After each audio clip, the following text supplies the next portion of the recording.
Hi అండి. అందరూ ఎలా ఉన్నారు? నేనైతే చాలా బాగున్నాను. మీరు కూడా బాగున్నారని అనుకుంటున్నా. సో, చాలా డేస్ అవుతుంది కదండీ నేను లాంగ్ వీడియోస్ అప్‌లోడ్ చేయక. సో, నేనెందుకు ఇన్ని రోజులు లాంగ్ వీడియోలు అప్‌లోడ్ చేయలేదు అండ్ యూట్యూబ్ స్టాప్ చేస్తానా? లేదా కంటిన్యూ చేస్తానా? అనేది ఈ వీడియోలో అయితే మీతో నేను షేర్ చేసుకుంటాను. వీడియో అయితే స్కిప్ చేయకుండా ఎండ్ వరకైతే చూడండి. నేను యూట్యూబ్ స్టార్ట్ చేసి అయితే 1½ ఇయర్ అలా కంప్లీట్ అయిపోయిందండి. సో, మనకు యూట్యూబ్ రూల్స్ ప్రకారం అయితే 1 ఇయర్ లోపే మనకు 1000 సబ్స్క్రైబర్స్ అండ్ 3000 వాచ్ అవర్స్ అయితే కంప్లీట్ అవ్వాలి కదా! అండ్ నా ఛానల్ వచ్చేసరికి 1 ఇయర్ తర్వాత 2600 అలా వాచ్ టైమ్ అయితే కంప్లీట్ అయింది. ఇంకా 500 అలా అవ్వాలి. దానికోసం నేను చాలా కష్టపడ్డాను. కాకపోతే ఇంకా ఎండింగ్ వచ్చేసరికి 1 ఇయర్ కంప్లీట్ అయిపోయింది కాబట్టి వాచ్ టైమ్ అనేది అయితే కంటిన్యూగా తగ్గుతూ వచ్చింది. అండ్ ఇంక అప్పటినుంచి ఇంకా ఛానల్ ఇంకా గ్రోత్ అవ్వదేమో, ఇంకా సక్సెస్ అయ్యే ఛాన్స్ లేదు అండ్ ఇంకా నా ఛానల్ పోతదేమో అని భయమేసింది. ఏంటి ఇన్ని రోజులు కష్టపడ్డాను కదా యూట్యూబ్‌లో వీడియోస్ తీసుకుంటూ, ఎడిటింగ్ చేసుకుంటూ, పిల్లలు పడుకున్నప్పుడు రెస్ట్ తీసుకోకుండా, నైట్ టైమ్‌లో ఎడిటింగ్ చేసుకొని, వాయిస్ ఓవర్ ఇచ్చుకుంటూ ఇలా చాలా రోజులు కష్టపడ్డాను. యూట్యూబ్‌లోకి ప్రతి ఒక్కరు ఇంత అంత కొంచెమైనా సంపాదించుకోవాలని వస్తారు. మెయిన్‌గా మదర్ అయితే నిజం చెప్తున్నా. హస్బెండ్ ఒక్కడు కష్టపడితే ఇంట్లో పిల్లలను చూసుకోవాలి, వాళ్ళకి స్కూల్ ఫీజు కట్టాలి అండ్ ఇంటి రెంటు, ఇంకా ఇంటి ఖర్చులు అండ్ ఇంకా అప్పులుంటే అప్పులు. సో, తనొక్కటి చేస్తే ఇల్లంతా గడవాలి. ప్రతి ఒక్క హౌస్ వైఫ్ అయితే ఇలానే అనుకుంటదండి. సో, తన హస్బెండ్ సంపాదనకి తను ఓన్‌గా కొంచెమైనా సంపాదించాలి. అది తన పిల్లలకైనా యూజ్ అవుతుందనేసే యూట్యూబ్ స్టార్ట్ చేస్తారు. నేను కూడా అలానే స్టార్ట్ చేశాను యూట్యూబు. మా ఆయన సంపాదనకి నా సంపాదన ఒక 1%, 2% అయినా తోడైతే కొంచెం తనకి హెల్పింగ్‌గా ఉంటదనేసైతే యూట్యూబ్ స్టార్ట్ చేశాను. యూట్యూబే ఎందుకు స్టార్ట్ చేయాలి? మనీ సంపాదించుకోవాలంటే వర్క్ కూడా చేసుకోవచ్చు కదా బయటికెళ్ళని అనుకుంటారేమో. కానీ ఒక మదరు ఇద్దరు పిల్లల్ని, చిన్న పిల్లల్ని వదిలిపెట్టి బయటికెళ్ళి వర్క్ చేసుకోవాలంటే మన వల్ల కాదండి. ఇంట్లో ఉండే హౌస్ వైఫ్స్ ప్రతి ఒక్కరు, నేననే కాదు, ప్రతి ఒక్క హౌస్ వైఫ్ తనకి ఏమి కావాలన్నా ఒక రూ. 5 కానీ, రూ. 10 కానీ బయటికెళ్ళినప్పుడు ఏదైనా నచ్చింది కొనుక్కోవాలన్నా ప్రతీదీ హస్బెండ్‌ని అడగాలి. సో, నేనైతే మా హస్బెండ్‌ని నాకు ఇవ్వడానికి కాదు, తను ప్రతి ఒక్కటి ఇస్తాడు. కాకపోతే తనని అడగకుండా నాకు నచ్చింది నేనైనా కొనుక్కోవాలనేసి అండ్ అట్‌లీస్ట్ నాకు యూట్యూబ్‌లో కొంచెం కొంచెం ఇన్‌కమ్ వచ్చినా కూడా పిల్లల డైపర్ల కన్నా అయితాయి కదండీ ఇంట్లో. అలా అనేసి అయితే యూట్యూబ్ స్టార్ట్ చేశాను. బట్ యూట్యూబ్‌లో నాకైతే అదృష్టం లేదనే అనుకుంటున్నాను. ఒక్కొక్కసారి యూట్యూబ్ డిలీట్ చేయాలంత కోపం వస్తుంది. ఎందుకంటే మనం కష్టపడి వీడియో అప్‌లోడ్ చేస్తే అది 10, 20 లేదంటే 50 అలా వస్తాయి వ్యూస్. ఆ వ్యూస్ చూసినప్పుడు దీనమ్మ ఎంత కష్టపడిన వ్యూస్ అయితే వస్తలేదు. డిలీట్ చేస్తే అయిపోతది.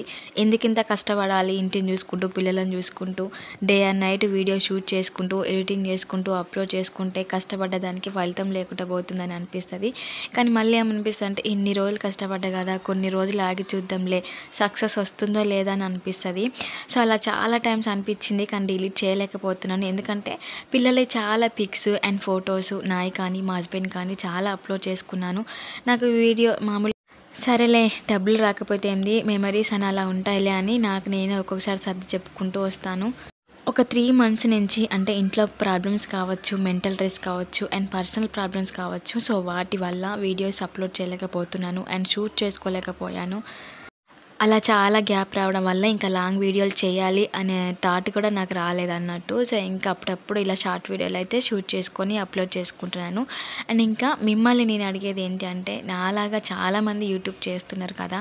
సో, మీకు ఎన్ని రోజులకు సక్సెస్ వచ్చింది? కొంతమందికి 2 ఇయర్స్‌కి వస్తది. కొంతమందికి 3 ఇయర్స్ వస్తది కదా! అలా మీకు ఎంతమందికి అలా ఇయర్స్ కొద్దీ సక్సెస్ వచ్చిందో కామెంట్ చేయండి. అంటే నాకు కూడా కొంచెం బూస్టింగ్‌లా ఉంటది కదా! అంటే నేను వీడియోస్ చేయాలా? వద్దా? అనేది మీరు కామెంట్ చేసే దాన్ని బట్టి నేను డిసైడ్ అవుతాను. ఇంకా ఈ వ్లాగ్ ఏంటి అంటే పిల్లలిద్దరిని తీసుకొని అమ్మ వాళ్ళ ఇంటికెళ్ళాను. అండ్ కన్నయ్యకి 3 డేస్ అలా హాలిడేస్ వచ్చాయి. మనం హ్యాపీగా నిద్రపోతున్నామంటే మన పిల్లలు అమ్మ దగ్గర ఉన్నప్పుడు మాత్రమే. మనం అలసిపోయి పడుకున్నా కూడా మన పిల్లల కడుపు నింపేది మాత్రం మన అమ్మనే. సో, అలా అమ్మ తల్లికి హెల్త్ బాలేవడం వల్ల ఫీవర్ వచ్చింది అండ్ మోషన్స్ అవుతున్నవి, కోల్డ్, కాఫ్. సో, చాలా హెవీ ఫీవర్ ఉండే. ఇంకొక 3 డేస్ నుంచి కంటిన్యూగా నిద్ర లేకుండే నాకు. ఇంకా హెడేక్ వస్తుంది బాగా.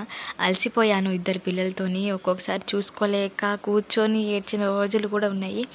సో, ఇంకా కన్నయ్య కూడా హాలిడేస్ వచ్చినాయి అనేసి ఇంకా పిల్లల్ని తీసుకొని అమ్మ దగ్గరికైతే వెళ్ళాను.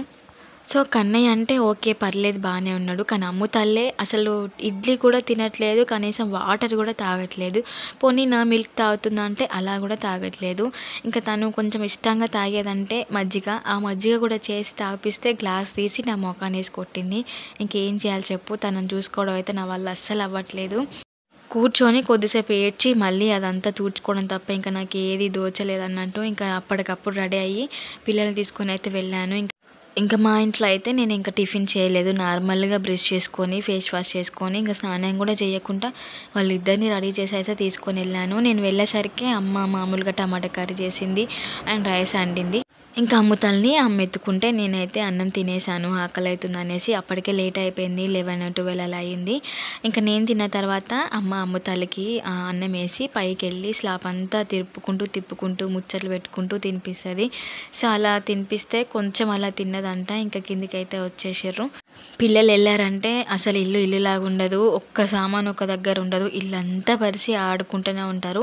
ఇంకా అమ్మ మార్నింగ్ డ్యూటీ చేసి ఇంకా పాపం నిద్ర కూడా పోలేదు. పిల్లలిద్దరిని పట్టుకొని ఉంటే నేనైతే కొద్దిసేపు పడుకున్నాను.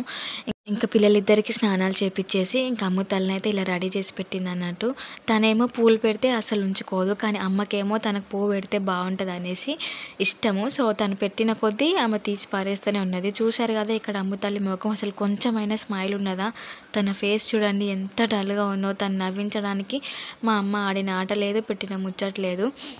ఇంకా డాడీ అయితే ఈవినింగ్ వచ్చేసిండన్నట్టు. ఇంకా వచ్చేటప్పుడే చికెన్ అది తీసుకొని వస్తే ఇంక అమ్మ నైట్‌కేమో చికెన్ కర్రీ అండ్ ఇంకా బగారా రైస్ అయితే ఏసి ఇంకా డ్యూటీ టైం అవుతున్నా ఇంకా రెడీ కాకుండా పిల్లలతోనైతే ఆడుకుంటుంది. అందరి పిల్లలేమో తెలవదు గానీ, మా ఇద్దరు పిల్లలల్లా మా కన్నయ్య బావుంటాడు. సో, వాడితోని అంత ఇబ్బంది అనిపించలేదు నాకు. అంత టార్చర్ కూడా అనిపించలేదు. కానీ అమ్ముతోనైతే రోజుకొక రకమైన టార్చర్ ఉన్నది నాకు. అసలు అది తట్టుకోలేకపోతున్నాను ఒక్కొక్కసారి. అప్పుడప్పుడే మా హస్బెండ్ కాల్ చేసి ఏడుస్తా కూడా తనంత ఇబ్బంది పెడతది నన్ను. అంటే అసలు ఏమీ తినదు. అలా కంటిన్యూగా ఏడుస్తూనే ఉంటది. 24 అవర్స్ ఎత్తుకొనే ఉండాలి. సో, అలా ఒక్కొక్కసారి అంత పిచ్చి పిచ్చి చేస్తది. తనని పట్టుకోవడం, తనని చూసుకోవడం అసలు నాకెలానో అర్థం అవ్వట్లేదు. అసలు వీళ్ళిద్దరిని ఎలా పెంచాలో కూడా నాకు అర్థం అవ్వట్లేదు.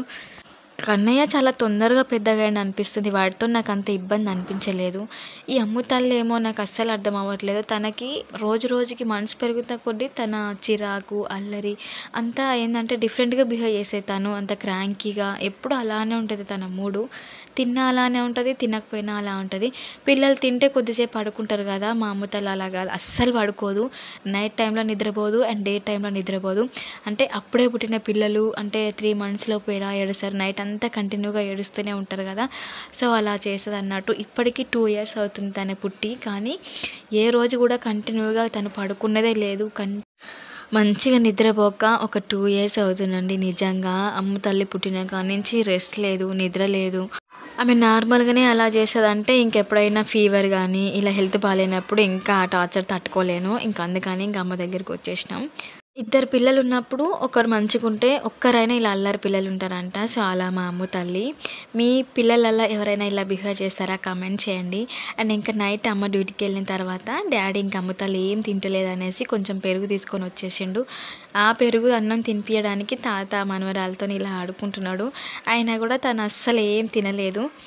2 ముద్దలు తిన్నదా లేదా మొత్తం వామిటింగ్ చేసేసుకున్నది. ఇంకా నైట్ అంతా మా డాడీ, నేను తను వామిటింగ్ చేసుకునేది తుడుచుకుంటూ కూర్చున్నాం. పాపం పొద్దస్తమానం పనికి పోయొచ్చి కూడా అమ్ముతల్ని ఎత్తుకొని కూర్చున్నాడు మా డాడీ. "నువ్వు పడుకో నేను ఎత్తుకుంటా" అని చెప్పేసి. కానీ ఇంకా తను అలా వామిటింగ్ చేసుకునేసరికి ఇంకా నాకెలా నిద్ర పడతది చెప్పండి. ఇంకా నేను కూడా అలానే కూర్చున్నాను ఒళ్ళేసుకొని. సో, ఈ వ్లాగ్ అయితే ఇంతేనండి. సో, చాలా డేస్ తర్వాత లాంగ్ వీడియో చేశాను. సో, మాట్లాడడం కొంచెం ఇబ్బంది అనిపించింది. ఇంకా రావట్లేదు మాట్లాడడం, నేర్చుకోవాలి.